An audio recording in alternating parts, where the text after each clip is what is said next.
Another video here from the Tokyo Real Estate Man. We're going to change it up here a little bit, and I'm going to go on a bit of a vlog here today. I'm going to Tokyo next week, so I want to do a little bit of a wrap-up video here in Vancouver. We're going to go down to Gastown with my wife, and I'm going to do some filming, just some short clips, and put it together in a video and try to tie some real estate stuff in there, but also some lifestyle stuff. And this is a little expansion that I'm doing to the channel. I love to talk about real estate and money because I like people to stay in Tokyo wherever they are for a long term. So I like for people to make the right moves, right? So they can stay for decades, not just a month or two or even 6 months or a year, so they can make a smart move. Anyway, try to connect to some of this stuff that I'm always talking about with a little adventure today in Gastown. Should be really nice. The buildings there are very nice. And I had a chance to go there yesterday, and I screwed the first version of the vlog up just from faulty camera work. Part of the reason I'm going today to experiment a little bit here with the camera, so maybe I can get better at it. Anyway, we'll see you in Gastown. So we're at the top of Gastown right now. We're just about to enter right now.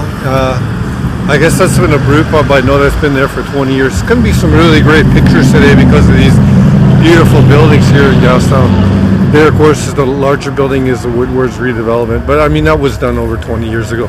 I'm still don't know really too much of what's going on here in Vancouver, but I thought we could come down here and just have a look at around and talk about some different things in relation to Tokyo. You can already see the land use is a lot different in just the size of the sidewalks. This was an impressive redevelopment done in the 1990s called The Landing, and I'll take some different shots looking around here today.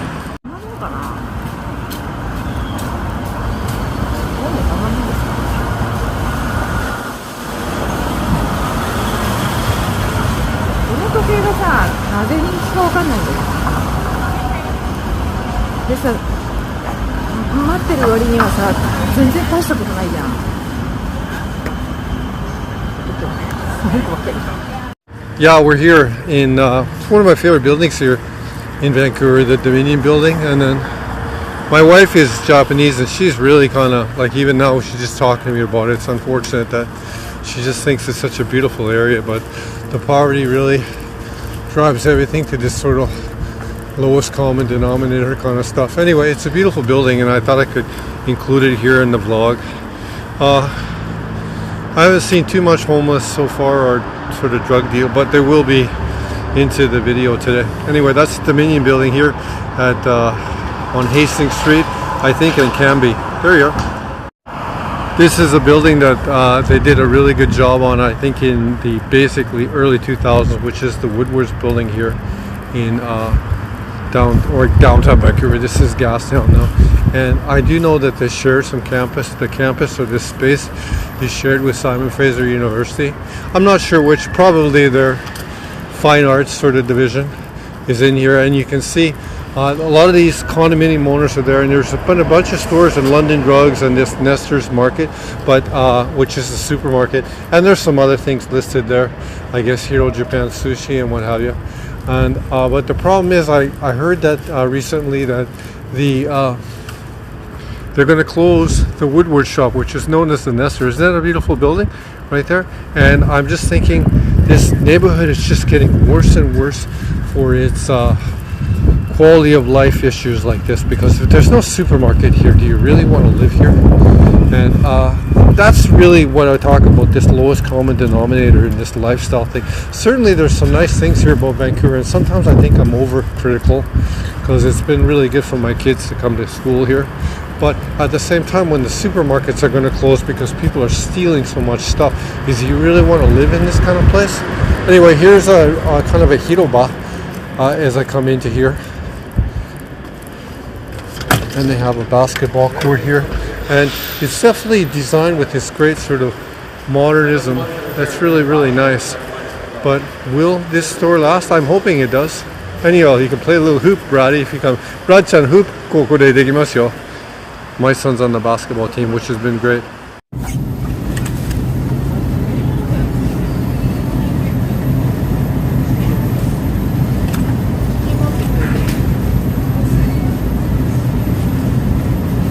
Yeah, the prices in this store are very, it's a very nice store here at Nestor's. You see that the milk my wife was saying is cheap here, $2.99, which is, I mean, it's not necessarily cheap, but competitive with other places. So it's a very good store, very nice quality.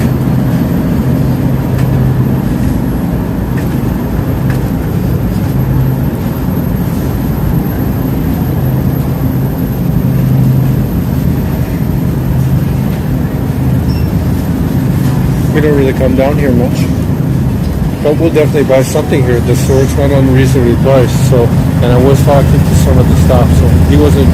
I told him I heard the rumor that the place was closing, but he had mentioned to me that he hadn't heard anything like that. So I'm really happy to hear that. So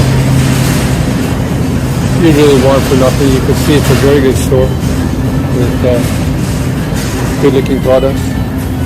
Oh, my wife's gonna hate this. I forgot my mic.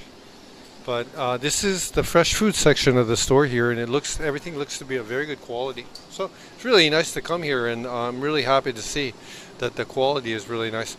Certainly, when you get into prepared foods here in North America, nothing is cheap. That sandwich is $10. But and you can see that. I guess this would be for the gram. Anyone watching from the United States would see this is like a macaroni salad, a carbohydrate salad for basically $1.59 being the cheapest one. And there's a potato salad of some sort again for a special for $1.59 as well. Anyway, yeah, some prepared and roasted chickens and stuff like that. So it's definitely a very quality store. And this is not an unfair price of $12.99 right now, I think, for the entire baked chicken like that.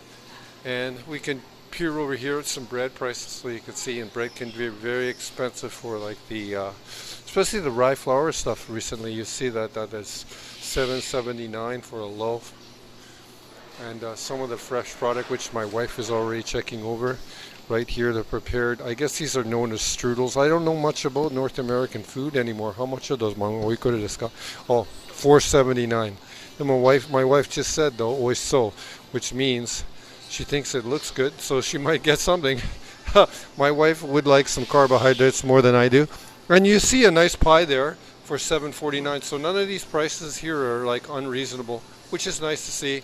And you can get a 2-liter bottle of sparkling water, I guess, for $2.19. That just kind of gives you a little bit of a price roundup here. Tokyo Real Estate Man from the Nesters here in Gastown. Yeah, welcome to the back streets of Gastown, which I always kind of like. My wife always speculates that I was in a previous life I was a homeless person, but yeah, it's these kind of streets in the back. I just like the look of them. But I think the city has been really working in the last year and a half to actually improve the situation. どうですか? 改善する? Mayori? Yeah, it's really hard. Like, okay, like the baseline or the cheapest apartment that you're going to buy in this neighborhood is probably going to be around $600,000. So it's actually a fair price comparison with Tokyo. But just in terms of what you get for the lifestyle, is you get just danger and drugs. But at the same time too, I can understand. Like, I'm lucky enough that I've invested half my life in living in Japan, and there's no language barriers, and there's no visa barriers for me. So I understand any of the pushback you give from me in maybe this is not a good comparison. This one it could be an apples to oranges sort of comparison, but I'm trying to do an apples to apples a little bit in terms of price and what you get for your money. And I guess there's some city crews working on some stuff up here. We'll end this part of the clip right now. This is a wonderful street here at the edge of Gastown. Is Alexander Street, and this is a Hotel Europe. And it's really been my favorite building in Vancouver for years. And I used to own a nightclub down the street here, and that's one of the reasons I got into the real estate business, just because the nightclub failed. Anyhow, it's Hotel Europe here. And I guess it's pretty early, 10 o'clock in the morning, so I'm not seeing too much sort of street sort of problem life yet. Maybe everyone's still asleep. And I don't know about the economics of this neighborhood. I can tell you right now, there's likely not that much economic pressure. I always talk about it on the channel, how you want to be in areas where there's economic pressure, or like things that are working, like in terms of mercantile benefit being in an area. I don't really see this area as being really any sort of beneficial benefit. The only thing I can think of is the standing museum of these beautiful buildings, which are very pleasant to look at, but I don't think there's any sort of economic huge gain for being in this neighborhood in relation to once, for example, in Japan, or Tokyo for that matter.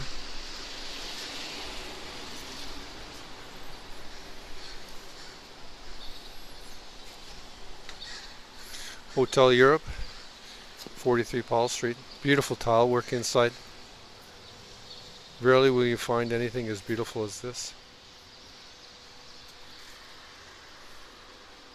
Yeah, Tokyo real estate man. Coming in from the back of Alexander Street here, and some of the restaurant, this Korean restaurant here, they're not open today, and looks to be like this barber shop that was here a couple of years ago, but again another victim of really just the neighborhood going down. And I talked about how like you want to be in a place with economic impact, and it's just not enough economic impact here because people just don't want to come here. I guess it's although I'm happy to be here today to walk around, and certainly there's some people inside working on some redevelopment here, and there's some activity definitely at the same time, but like I think that any idea of people taking a risk in terms of like taking a space where that one has already failed, the barbershop has failed, do they want to necessarily risk going into investments like that where they can lose their head? They just don't want to do it because the appetite to come to this neighborhood, I guess, is probably only positive in the summer months. Although you can tell that compared to a couple of years ago, the city has definitely cleaned up the area in a positive way. And for example, across the street right there, just coming into the shot right now, you'll see there's a policeman there in a fluorescent green jacket just before me.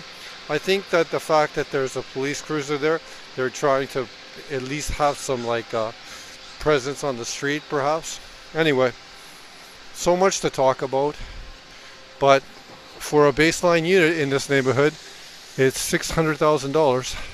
And can you sell it? Because lots of these suites, for example, are public housing, and maybe it's just not an investment that people want to get involved in a just really in some ways a shit neighborhood in a way. In a way, I hate to say it, it's a beautiful shithole. Coming into what would be the worst area than Gastown. And it looks like there's some sort of police bust happening in front of us. There's the air. 危ないところ行くない? Okay. でもポリスあるよ。4人だよ。このカフェあったと思ってた。我々好きのバーカフェ。ないかな。Anyhow, I guess they can't sell their stolen goods today.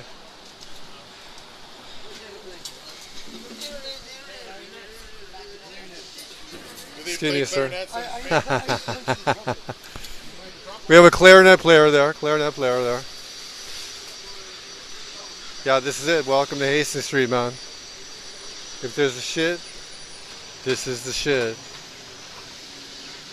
Would you really buy an apartment? Would you really want to buy an apartment? どうですか、奥さん、ここで物件購入するですか、この近所で。妖怪ばかり。妖怪ばかり。いい言葉ね。That's your new word for the day. There's just monsters everywhere, man. My wife is just asking, what are the police doing? They're just selling stolen goods. これはもう盗んでるのもの売ってるから、でも policemen もう何もできない。The police really can't do anything. They're just selling stolen goods here. Yeah, so it's just a state of the shithole that it is. A little bit of red pill from you. So would you buy, I guess you, the viewers, would you buy, it is nice, we're going to go to a cafe here in a few minutes, it's really nice, but would you want to buy a baseline $600,000 unit here in the downtown east side of Vancouver? There's the honest question. And the other question is, can you ever be able to sell it? No, you can't. You can't. You turn out of it. Maybe in the future. I could be wrong. Anyway, coming from the shithole streets of Hastings, Vancouver, Red Pill, Tokyo Real Estate Man. Tokyo Real Estate Man coming to you from the streets of Gastown. And this gentleman here, are you living in the neighborhood right now, sir, then? Yes, I am. I have been for the last 3 years. Okay, yeah. What's it like every day to live here in the neighborhood? It's shitty. It's depressing. Yeah. People around here are just... It's almost like they've lost their soul. They're just walking around zombie-like, you know. Yeah. What about you? Really sad. Do you ever travel into the drug world at all, or a little bit? No, I don't. I drink and I smoke weed, but that's the edge of it. Yeah. I stay out of that kind of world, though. You know. And then you were saying, this is a real estate channel, right? And then you were saying for the shittiest room in this apartment or this neighborhood, it's about $600 to $800 a month. Yeah, there's SROs around here, single room occupancies they're called. Okay. Which are and they're bug bed infested, cockroach, disgusting places. Should they be closed down? Absolutely. It's not humane to have people living in spaces like that and charging that amount of rent for that. It's fucked up. Yeah, like I'm just thinking about, because the basis of my channel is a real estate one from living in Tokyo for a long time. And I think that like a baseline apartment here that's $600,000, fair price might be $75,000. Yeah. I mean that. Maybe I don't mean that as an exaggeration. I mean, because that way you'd get ahead. At least you'd be living in this neighborhood, but you'd get ahead. But the way it is living in this neighborhood right now, what do you fucking get? Free meals. That's okay, nice. There you go. Anyway, Tokyo Real Estate Man. No, you got to be able to joke a little bit about it. Thank you very much, sir, for taking the time. Right on from the streets. We're done. If you do have a chance to come here to Gastown, there is a nice place called Nelson the Seagull, and I'm just going to go in right now. Nice, lots to enjoy. It's a very pleasant cafe, but again, fair or not, I just think the level of it looks nice in these pictures, but when you look up close, it's really not all that clean. Anyway, another video here from the Tokyo Real Estate Man.